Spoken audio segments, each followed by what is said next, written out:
The Wretched Stone, written and illustrated by Chris Van Ellsberg. May 8th. We finished bringing supplies aboard early this morning. At midday we left on the tide, and found a fresh breeze just outside the harbor. It is a good omen that our voyage was begun with fair winds and a clear sky.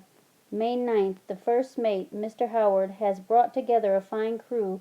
These men are not only good sailors, they are accomplished in other ways. Many read and have borrowed books from my small library. Some play musical instruments, and there are a few good story-tellers among them. May 17th. Our passage is going well. The usual boredom that comes with many days at sea is not present on this ship. When the members of this clever crew are not on duty, I find them singing and dancing, or amusing each other with tales of past adventure. June 5th. Land ho! Slightly before sunset we spotted an island. I have consulted my charts, but do not see it recorded. This is odd, since ships have sailed through these waters for years. Apparently they have all missed this small place. We are low on water, and would be happy to find fresh fruit growing here. Tomorrow I will take some men ashore and look about. June 6th.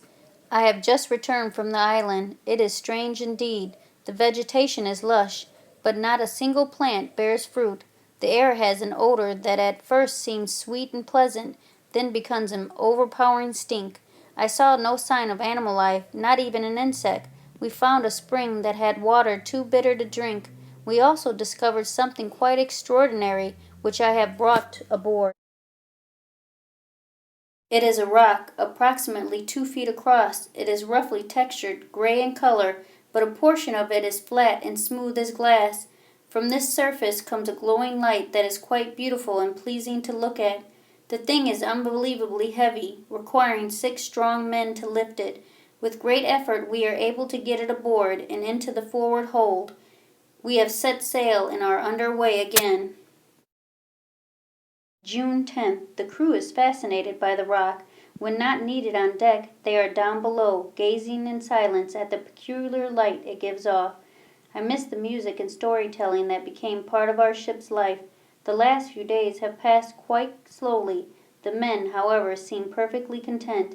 I am sure their interest in the stone will fade away soon. June 13th. Something is wrong with the crew. They rarely speak, and though they swing through the rigging more quickly than ever, they walk the decks in a clumsy, stooped-over fashion. Last night I heard shrieks coming from the forward hold. I believe they have contracted some kind of fever that came on board with the stone. I told Mr. Howard that tomorrow I will have the thing thrown overboard. June 14th. This morning I awoke to find the deck deserted. The wheel was tied steady with a rope. I believe Mr. Howard, who spent some time around the rock, told the men about my plan to get rid of it. They have now locked themselves in the forward hold. They apparently believe, in their feverish state, that I can sail this boat alone while they sit around that wretched stone. June 15th. We are in grave danger. A powerful storm is headed this way.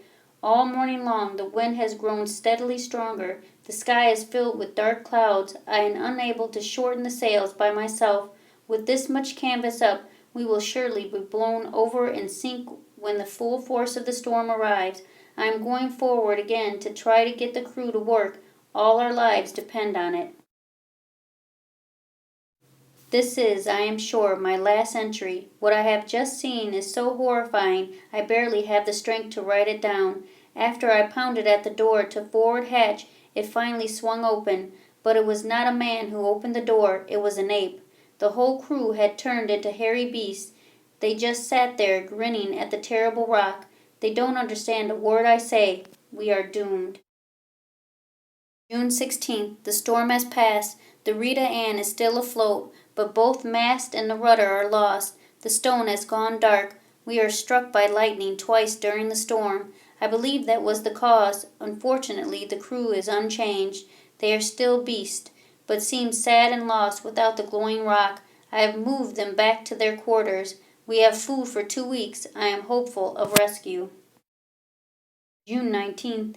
I have made an encouraging discovery. I am playing the violin and reading to the crew. It is having a positive effect. They are walking upright and have an alert look in their eyes. June 24th. I was in the forward hold today. A dull glow was coming from the stone. I have covered it and will keep the compartment locked. June 28th. I am happy to report that the men have returned to normal. It seems that those who knew how to read recovered most quickly. June 30th. We are saved. A ship has been spotted off our starboard side. I have decided to scuttle the Rita Ann. There is only one place for the Wretched Stone. Before we abandon ship, I will set a fire that will send this vessel and her cargo to the bottom of the sea. July 12th. Our rescuers have left us in the harbor town of Santa Pongo. One by one, the crew should be able to sign on to ships passing through and work their way home. We have made an agreement not to talk about the strange events that took place aboard the Rita Ann. The men appear to have recovered completely, though some show an unnatural appetite for the fruit that is available here.